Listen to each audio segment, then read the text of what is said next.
welcome back to the 1313 podcast, the most mediocre podcast in the Star Wars universe. I'm Jacob. I'm Jackson. I'm Tommy. Welcome back, all you Regs, and to all you Shinies, welcome to the podcast. This is the podcast. Before we begin, please make sure that you like, comment, and subscribe to the 1313 podcast YouTube channel. And if you're listening to us on audio, rate us 5 stars on whatever platform you're listening to us on. Also, if you haven't already, be sure to follow us on Instagram, Twitter, and TikTok. We'd really appreciate it. Jackson's now making some fire TikToks, so make sure that you go check those out. And if you want to go above and beyond in supporting the podcast, please be sure to support us on Patreon. You good talking today, buddy? You need us to take over? I've been working all day, dog, and I'm according to Mary, all I do is greet. So. But you don't greet. But I don't greet at the same time. Greet, but don't greet. Inside joke. Anyway, so be sure to follow us on Patreon. We got 3 tiers, 3 ways to support us. If you want to support us just by giving a little or giving a lot, it's up to you. We have a Gungan Boss tier where we do nice giveaways at the beginning of every month. And next month we're going to be giving away this. Bam! That is not available anywhere. Not even for 501st. pre-order. It's on back order. Bad boy Lego set. It's really, really cool too. Yeah, it was a fun build. I liked it a lot. The minifigures are absolutely awesome. So if you want to get your hands on this set, please be sure to be in that Gungan Boss tier. How's everybody doing this week?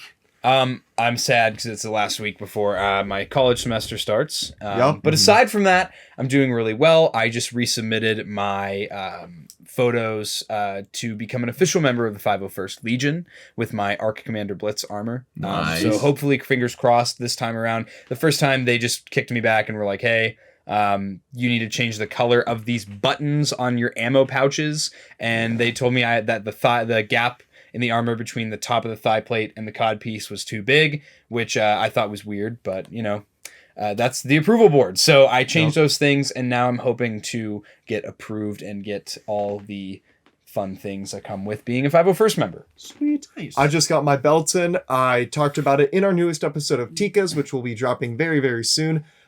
Gentleman had a belt that he was already selling on the Clone Troopers forum, so I picked that up. Still waiting to hear back from Imperial Surplus when my kit is being shipped. But now it's just like every single day I want to check my email and be like, is it coming? Is it coming? But I can't because it's going to take 6 to 8 weeks. I'm in the final process of I got one more sanding pass to do on my Rex helmet, and then I will begin painting it. So I just got to get some time to do that. And especially with the semester starting next week, no more time. So yeah. And you also are thinking about getting a tattoo soon. Yeah. From what I hear. I'm thinking about doing that maybe towards the summer. Okay. Because remember, I gotta pay for that Xbox before before the new Jedi Survivor comes out, so I can do that stream. That stream is gonna be so mid. It's literally just gonna be like a camera in front of a TV screen because I don't have a capture card. So but if any of you in the comments below know how to do recordings through an Xbox or anything like that, leave a comment. Let me know because I don't know how to do any of that. So I want to make the stream good. And then also, I'm also thinking about getting another piece of eventually I want to get a sleeve on my left arm. If you don't know, I do have Captain Rex's J Guys tattooed on my shoulder. So I'm going to get the T-visor underneath that, and it's going to kind of span not all the way around my arm, but just kind of about half my arm, and it's going to have Captain Rex's T-visor from his Phase 2 armor. Nice. Nice. It's going to be cool. For those that don't know, I'd like to do the Chimera on my forearm with the base of the dragons here, with the dragon heads kind of ending here, and then like that big kind of like white base kind of wrapping around to encompass the front of my forearm, so you kind of be able to see it from the front and the back. So that's my idea. I want to do more, but I don't have any more ideas. But that's the safe way to go about it. That is, don't just throw tattoos on your body just because. Like that one you sent us today, that was so bad, dude. I saw that. No. Okay, so here's the context. That was a dirty, with this. dastardly prank. So here's context for all of our viewers. I was on Pinterest with my girlfriend earlier. We were looking at a certain somebody's like board of like tattoos. I'll talk to you about it later, Jacob. And that was on it. And it was just such a dastardly design that I sent it to both of them and I said, dudes, like, I'm thinking about getting this tattoo. Like, what do you guys think? Like, for real?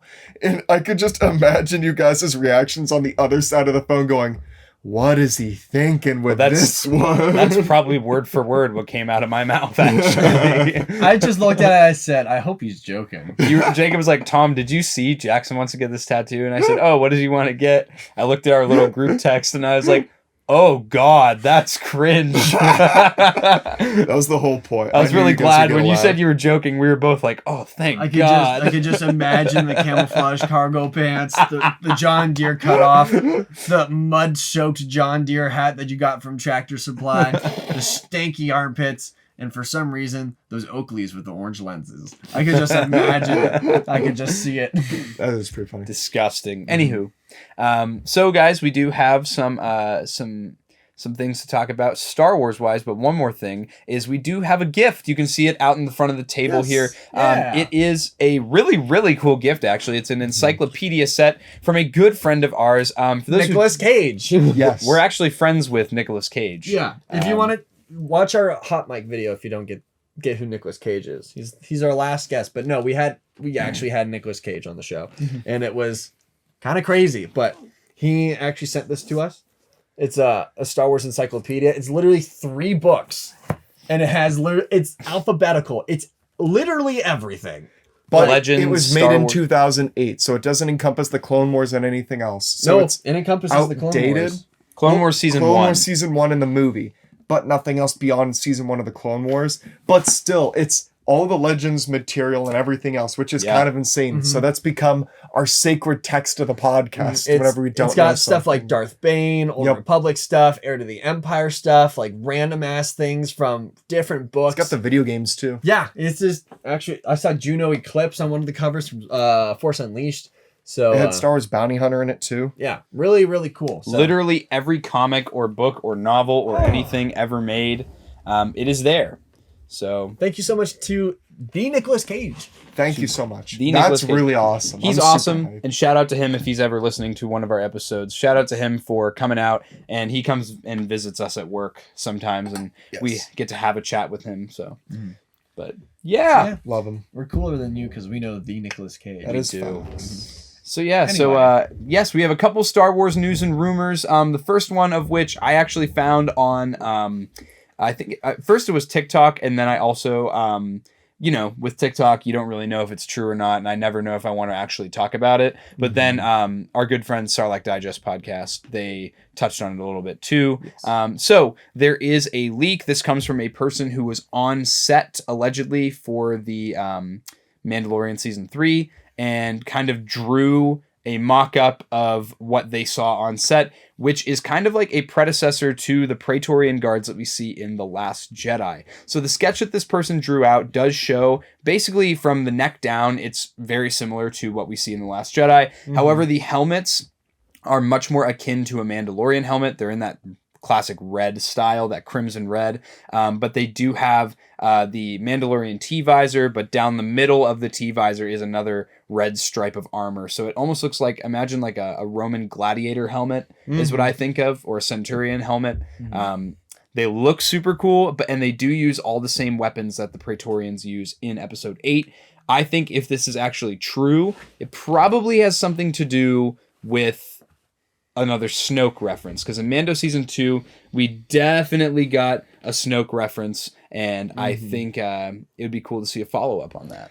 I feel like as well, in this instance that we could see it, because they consistently keep talking about going to Mandalore. What if that's the next, area of the story that they want to discuss is going back? What if that is what rules Mandalore, or just these Praetorian Mandalorian guards somehow connected to the Empire that protect the planet and ward off other Mandalorians that might be existing or trying to come back? I agree. Jacob, you have any thoughts on this one? No thoughts. Head empty. No. We are very tired. It's been a long What day. do you think a Praetorian's favorite baseball team is? I think it's the Red Sox. Wow, man. Wasn't that? That was not even close to being funny. Can we move on? And what's the please? Praetorian Guard's favorite animal? A red panda? Wow, dude. I would say just a fox or like a regular panda, but that was a good guess. This is terrible, Dan. Okay. Like I said, head empty, no thoughts. And then if anyone wants, there's another rumor Yes. that we have here. Ooh, the Yes. trailer. Mm-hmm. Yes, Mm, someone had that's the posted trailer. saying that apparently a rumor. Allegedly. On Monday. From Star Wars Direct. Yes. That we'll be getting a Mandalorian Season 3 trailer on Monday. Personally, I feel like that's not very likely, only because we have the Bad Batch going on right now, and the theme of Disney at the moment seems to be hyping up the current thing that's out.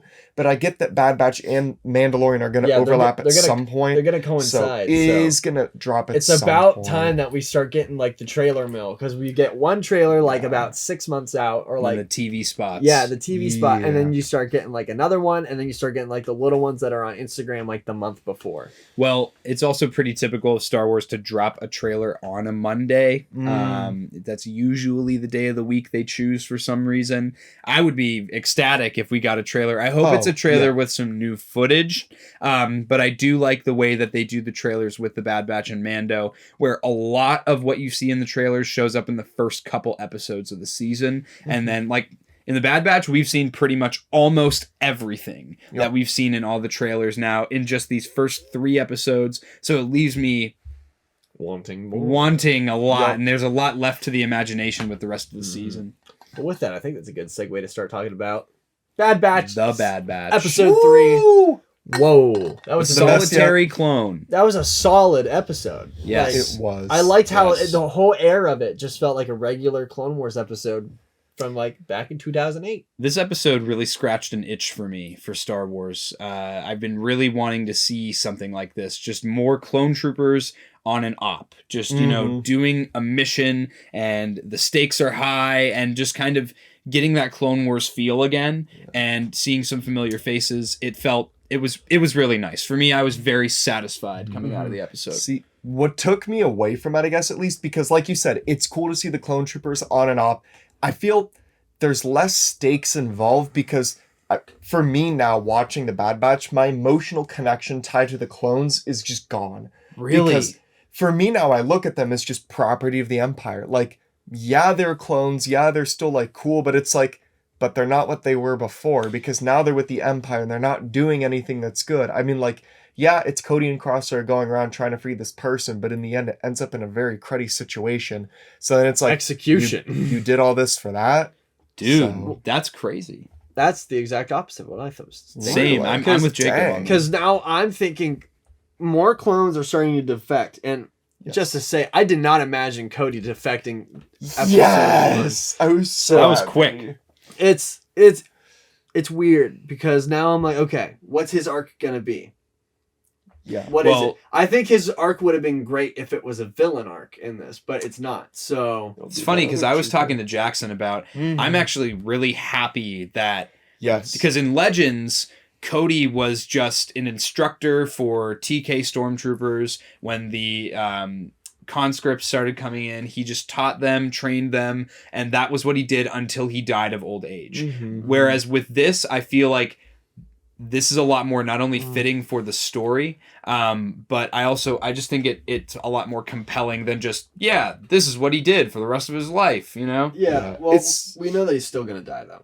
He's a goner either way. But I'd rather him die a noble death than, you know. Exactly. And I feel like now, at least since we've been hyping up, since we started the podcast, doing Bad Batch episodes, that, it's going to be the Rex and the Cody fight. It's going to be the grand fight that we see, because it would make sense that Cody would be under the influence of the inhibitor chip in the Empire still.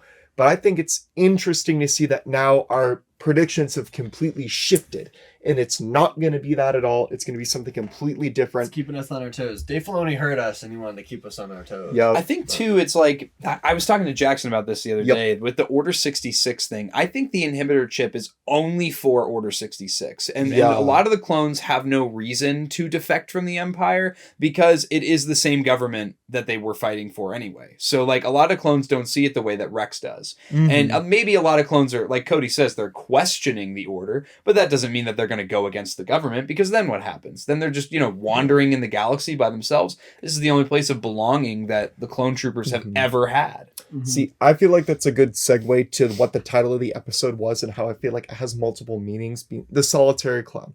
I feel like the episode is very much meant to emphasize the fact that Crosshair feels alone. The TK troopers hate him. The Empire still doesn't really care about him, because even when he was brought into Rampart's office, he was like, how long were you on Camino? 32 days. 32 days. He was like, bro. yeah, that's pretty funny. When he goes to eat, So why none are of you the still Regs here? want to eat with him. None of the people seem to care about him. So he's alone. He wants to serve this cause of the Empire, but no one's willing to care about him. So I feel like that would potentially lead into a shift later of him wanting to return to the Batch. But then I feel like the episode title also applies to Cody, because now Cody feels alone in a sense that it's like, are we really supposed to go through with this? Like when he's having that chat with Crosshair at the beginning, he's like, yeah, good soldiers follow orders. That's what they've been told their entire lives. And now after seeing Crosshair behave the way he did, he feels that he's an outcast among the rest of his brothers. Everybody else believes in the cause of the Empire and doing what they were doing, but now he doesn't. And now this makes me think, if Cody has always kind of been questioning the order, or at least he's at this point we see that he finally defects from it. Was he the shot directed at Obi-Wan in episode 3 is non-lethal. It shoots out from under him. Do you think that was purposeful? Do you think he directly commanded for somebody to shoot under him rather than, because an inch higher he could have just vaporized him? Let's be honest. I think it's not out of the question, because we see how difficult it is for Captain Rex to shoot at Ahsoka because of the connection he has with her. But he was able to stall it for a moment, so why wouldn't Cody be able to stall it as well? I think it was just genuinely a plot armor. It was plot armor, but I think genuinely it was probably just like a miss, because shooting him moving from that range with an ATTE is a pretty hard target to hit. And they were pretty accurate. I mean, they did hit right almost on him. I did want to make a point too. I was just saying today to someone that the clone troopers, in my opinion, are my favorite part of Star Wars. I know you guys feel the same. The clone troopers have probably the most tragic story in all of Star Wars. They worked a thankless job, died for a government, and ended up just being pawns used. And now we just see them just a lot. In this episode, you kind of see that the clone troopers are just being used as cannon fodder. They go in and they serve these dangerous missions to take over these planets because they are better trained and superior to just conscripted soldiers. Yes. But then after they take the ground and lose all their brothers, well, then the conscripts come in, the TK troopers drop in and hold the ground that was taken. For me, it's like there's a shot towards the end of the episode that really, really struck me. And it's where Cody is kind of looking around on Desix, and he sees all the TKs around him, and he sees his wounded men getting into the shuttle. And there's not a word said, but there's just a ton. And again, the animation in this show, fantastic. I didn't think they could top season 1, but I think they really did here. And you just see him looking around and just the emotion on his face. For Cody, this is routine. This is for him. He's trying to keep it the same routine as he had in the Clone Wars, where it's just mission, mission, mission, mission. But there's the ruthlessness that wasn't there before. And I think Cody is starting to see at some point, I think this is what makes him turn and desert so quickly, is finally coming to the realization that this is going to end eventually. This routine of us clones going on missions, doing stuff for the galaxy, it's not the same as it was when it was the Republic. That's what I think. For me, I think that moment of him looking and seeing the TK troopers is just realizing that while under the Jedi, they were appreciated they were treated as people under most generals, especially under Cody with Obi-Wan. They were friends. Now they're just being treated like battle droids. They're expendable. They go in, they do the dirty work, and once half of them are dead, then you bring in these conscripted guys, and they just do take the easy over. stuff. They do the easy stuff. So I feel like that was a main part of Cody's defect. But I also think, what do you think we're going to see from the majority of the clones throughout the later of the season? My theory is, do you think we might get some, towards the end, uprising of the clones where they fight back against the Empire, and there's a miniature civil war where they're all wiped out? What happens to all of them? Because if they all survived, you would think that we'd see a lot more clones just roaming around, taking part in the rebellion in different parts of Star Wars and different parts of the galaxy, just in the background as extras, because there's especially with Star Wars Rebels, there's millions of them. You could just have them in the background as extras, but they're not. So what happened to all of them? The most that we've seen is Gregor, Wolf, Rex, and then we've seen Hobo Clone. Who else is out there? It's a huge galaxy, you know. That I mean, is true. we do know that the vast majority of them probably died, so it's probably safe to assume there was some sort of uprising. However, it's very 50-50. We saw in season 1 where with Hauser, he is trying to, talk to his men, and about half of them lay down their weapons and about half of them don't. And I think it just comes down to what they believe. And honestly, I feel like this might be like, maybe this is part of the reason that Palpatine wants to get rid of the clones is because, or maybe why he's on board with Tarkin and Rampart's idea, because the clone troopers worked with the Jedi for 3 years. And in a way, this is like Palpatine's plan backfiring on him because the Jedi instilled such strong morals into their mostly their officers, but like their clone legions, obviously not dudes like Pong Krell, but like, most Jedi had such a moral and passionate connection with their clones and told them that they are individuals, they are people. Yeah. And it gave the clones a sense of self-worth that they didn't have going into the war. And that's something that will stick with the clones forever. So even though Palpatine did succeed in wiping out the Jedi, the imprint that the Jedi left still exists with the clone troopers. And I was just thinking whilst you were talking, at the end of the episode, Crosshair goes back to get his next assignment. I was just going to say and that. when he's like, first off, he's assigned to a new, it's CC 1226. And I think that was a little bit too specific of them just to bring up and have it be a throwaway and not be a clone that's either something that we haven't seen before and something else, or like he's from in Legends. In Legends, he's just the number. He's not anybody. He's a mentioned clone. He is a mentioned He's just clone. mentioned. It's not like he's anybody. He's from the Republic Commando novels. Yes. So I'm thinking, what if they actually like canonize somebody that didn't really have a CT number or something like that? Like, what if it's Fordo? Someone like that. I think that'd be cool. But wow. But that's a stretch. At the end of the episode, he's like, why am I not with Cody? And he's like, who? And he has to address him by his number. The clones are no longer people in the eyes of the Empire. They're just numbers, which is exactly what the clones worried about at the beginning of them serving with the Republic. They're like, we're just expendable. We're just numbers. And then we got Plo Koon like, not to me. So, no, it's just another thing, just dehumanizing the clone troopers and phasing them out. It's because the Republic never saw the clones as people. The Jedi saw the clones as people, and so now we have the clones believe that they're people. But then, like you said, the Empire doesn't care. Like, the Empire is stripping them from that, and the clones have already been given this sense of identity, the sense of individuality. And you even see that with, like, Commander Cody's armor accents being changed to a gray color. Crosshair doesn't even recognize him. And that's, again, I think that's a line. Everybody did, Jacob. I think that's a line that's there deliberate. Really? Yeah, she looked at him No and way. And he's like, Cody. And she was like, oh. Wow. Then cringe. again, she's only seen the movies once and then like watched the Clone Wars through once. She's watching everything once as it comes out. I'm like, bro, we got to rewatch some stuff. There's also like moments too where I think that the clones have this sense of individuality, like where Crosshair mentions the Jedi and like talks about them in a very negative way, and Cody, like, you see a look on his face. The camera lingers on Cody for a second. There's regret there. He regrets having to do that to Obi-Wan. I really do feel like that. It's really amazing the amount of detail that you can get with the animation nowadays. Really, especially with the Clone Wars style. If you watch season 1, it's rough. It's really rough. There's this one scene I always think of. It's when Obi-Wan is jumping onto a train and then Grievous is like, rah, and he follows him, jumps onto the train. There's a single frame where there's a Grievous in the air like this, and there's a Grievous like this standing on the train, and they're both there in the same frame.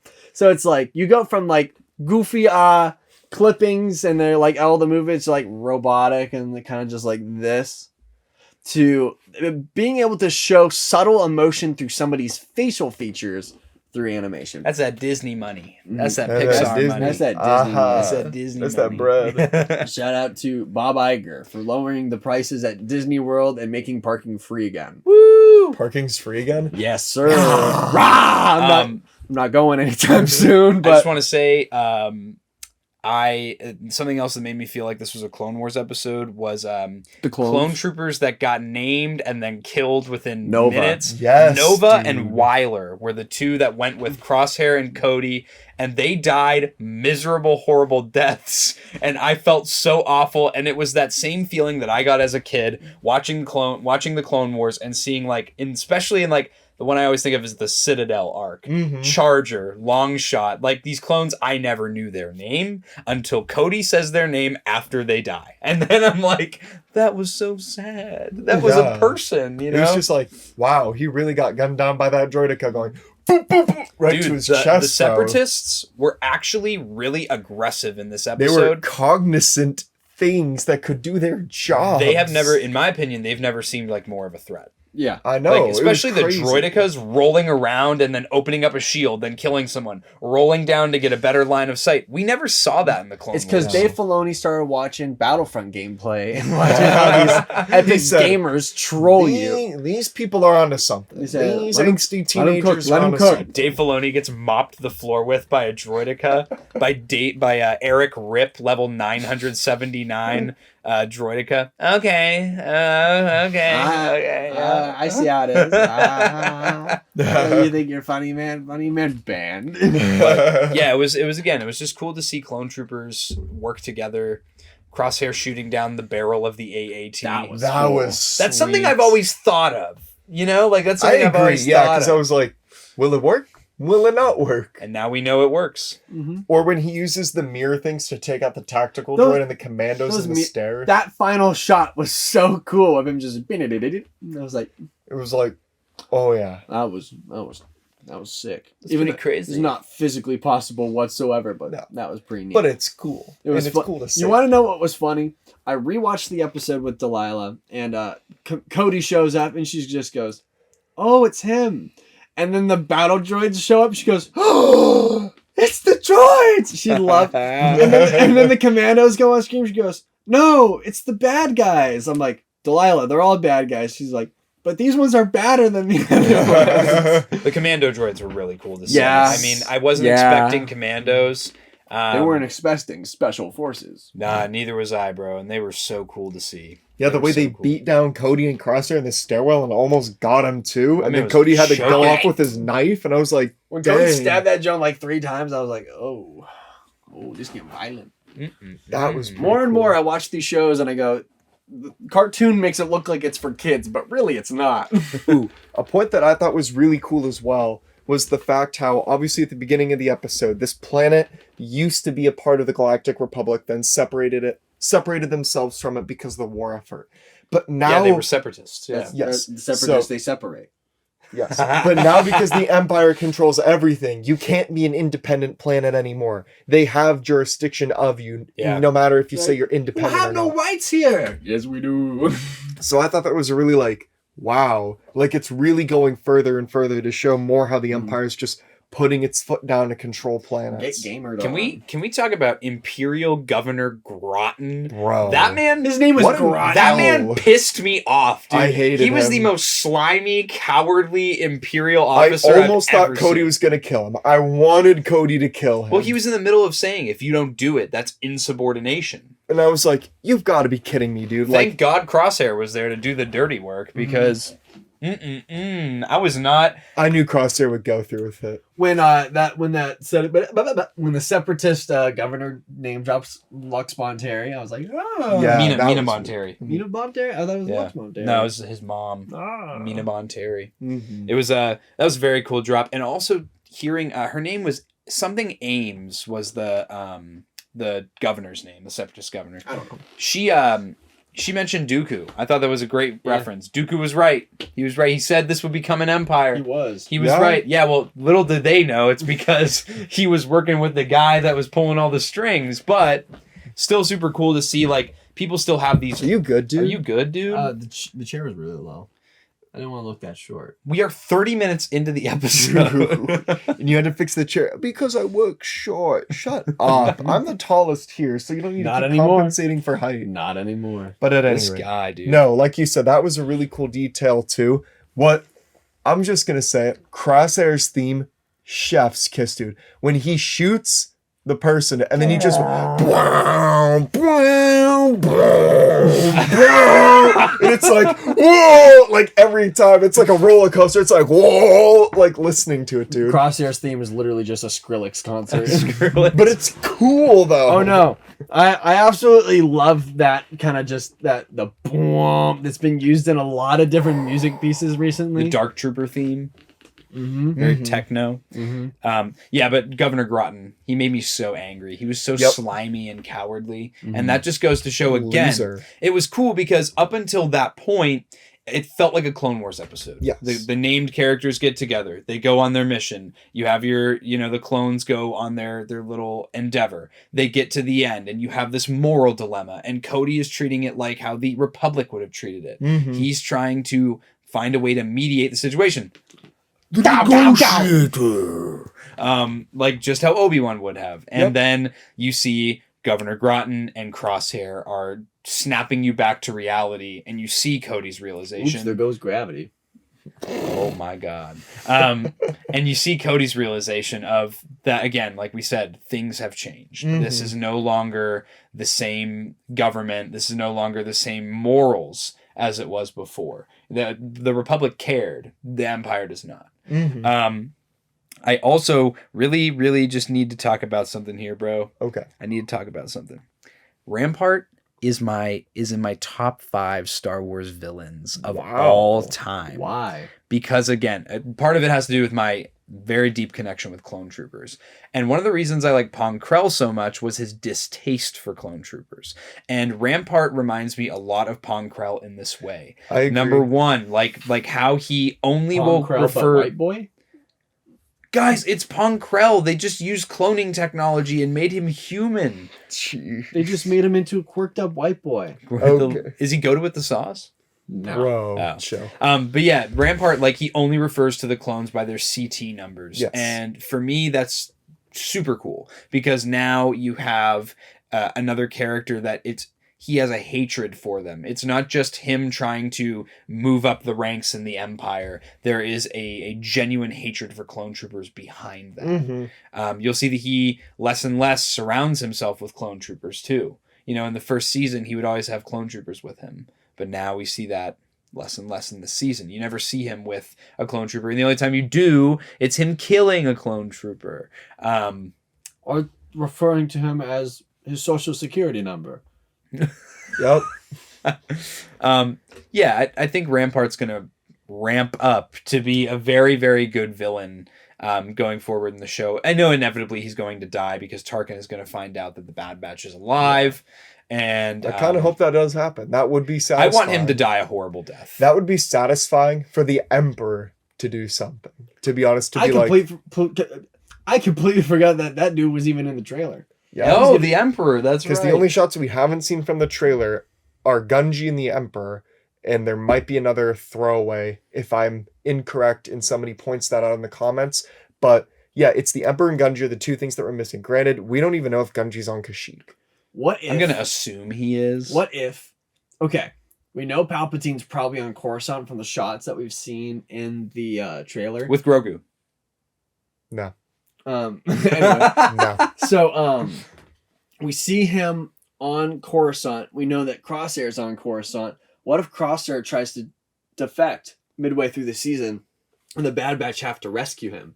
Ooh. And that's where that whole thing comes into I think play. the Bad Batch is going to have to rescue Cody next. I think that's going to be Rex's call mission. Into them. Because I think that would put the Bad Batch in the right direction for their next mission. Rex goes, hey guys, Cody got a hold of me. I need you guys to come pick him up at these coordinates. And then obviously something's going to happen, because I mean, look what they did. There's no way they're just going to let clones defect, especially if they're an important officer. Look what they did with Gregor. They tracked him down on the Emperor's Mountain. Is it Tanis is Mount Tanis is the name. Yep. I feel like I would personally be very upset if the next episode was just another job. Like if it was just a job for Sid, I would be very frustrated because I feel like Sid it and now can't go Wanda that way Sykes now. is now a character that hangs out The with skunk Sid. from Over the Hedge. Wanda Sykes. Somebody the pointed that comedian. out in the Mhm. comments. That was really funny. Whoever pointed that actually. out, thank you, because I was like, I know I recognize this voice, but I don't know from where. And the second you said that, I regretted asking. Wasn't it one of you guys? Was it you guys saying it was you guys wouldn't be able to not see Tom Cruise like as a Star Wars character? You would only see Yeah. him as Tom Yeah. Cruise. Yeah. Yeah, you guys were talking about the Rogue Squadron thing Mhm. last week, Mhm. and dude, like I feel the same way. Like every time I hear Wanda Sykes' voice, I don't see her as a Star Wars character. I'm like, It's it's a skunk. Wanda Sykes. It's the You skunk are a scum. from Over the Hedge, dude. I can't. Mm. I can't get that out of my head. So It's like, again. yeah. But why does it work with Mace Windu though? Why do I not see him Because as it's Samuel L. Jackson? Because it's Samuel L. Jackson. He's a great actor. Actually, it's the Yeah. same with Nick Fury though too. Mhm. Like I only see him as Nick Fury. Mhm. But Mhm. I see him as Nick Fury, but then he's in Star Wars. It's because his demeanor is so different between those two characters. It's like Okay. basically a different person. Whereas Wanda Sykes, her voice is the same. She's not adding any flair. it's like if anything. Chris Rock would try to be in Star Wars. I'd be like, oh my gosh, it's the zebra from Madagascar. Somebody that talks smack on Will Smith. You definitely No. shouldn't do that. But no, yeah, Oh, I have the trajectory of the whole plot of the Bad Batch season 2 is within one throwaway line that a clone trooper at the table that Crosshair sits down at says to another clone trooper. What is it, buddy? What did I he didn't write this down in my notes, I and I was remember getting it. really frustrated. They're talking to each other about a defense recruitment bill and how they hope it doesn't get passed. I do Oh, remember that. yeah. And this has to do with it would basically, a defense recruitment bill is like a draft. And it would be a galactic draft of humans to become TK troopers because they have like the first wave of probably volunteers, Mhm. but the Emperor's going to want to replace the clone troopers, and we see their numbers are dwindling already.